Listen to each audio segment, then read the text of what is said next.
আসসালামু আলাইকুম সম্মানিত খামারি ভাই বোনেরা, আপনাদেরকে আরএস এগ্রো ফার্মে স্বাগত। তো আমার সামনে যা দেখতেছেন এগুলো আসলেও মেডিসিন। আমি আমার পোলট্রির জন্য একসাথে অনেকগুলো মেডিসিন আনছি। আর অন্য রুমে আরও 4 কার্টন মেডিসিন আছে।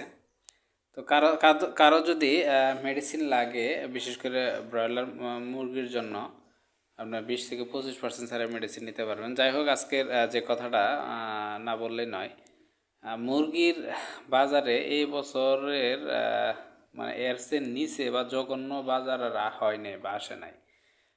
ব্রয়লার মুরগির যে বাজার মানে একদম নিচে চলে গেছে, কি আর বলবো। এইরকম বাজার আসলেও মুরগি বিক্রি করলে খামারিরা ক্ষতিগ্রস্ত হবে। যাই হোক, আজকে জামালপুরের ব্রয়লার পিকআপ রেট 19-20 সাইজ বড় সাইজ মুরগি বিক্রি হচ্ছে 133 থেকে 135 টাকা।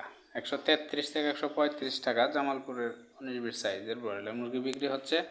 আপনার পাশাপাশি শেরপুরে আজকে ব্রয়লার মুরগির বিক্রি হচ্ছে 130 থেকে 132 টাকা। 130 থেকে 132 টাকা বিক্রি হচ্ছে শেরপুরে। আপনার ময়মনসিংহে আজকে ব্রয়লার বিক্রি হচ্ছে 130 থেকে 32 টাকা।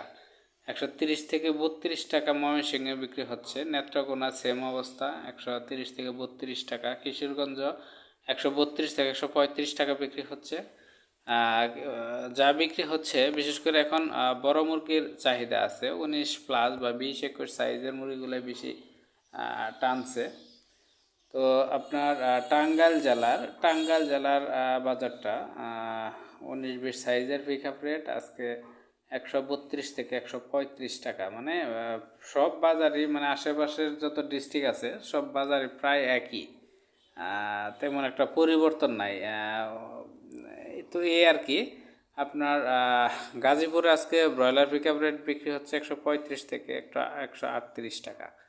তো মানে বাজারটা কি বলবো, এর চেয়ে মানে খারাপ অবস্থা এই বছরে হয় নাই। তো একদম লো লেভেলে নেমে আসতেছে। জানি না কুরবানি ঈদের সময় বাজারটা আসলে আরও কত নিচে যায় বা কী অবস্থা। আশা করা যায় আগামীকাল বাজারটা একটু বৃদ্ধি পাওয়ার সম্ভাবনা আছে। আজকে বাজারে একটু টান বোঝা যাচ্ছে, যেহেতু যদিও বাজার বৃদ্ধি পায়নি, গতকালের মতোই বাজারটা আছে, তারপরেও বোঝা যাচ্ছে বাজারটা একটু টান আছে।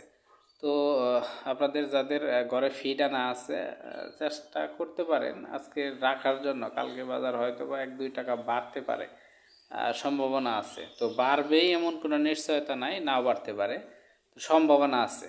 তো আজকে এই পর্যন্তই। যারা মুরগি বিক্রি করতেছেন একটু দেখে শুনে বিক্রি করবেন।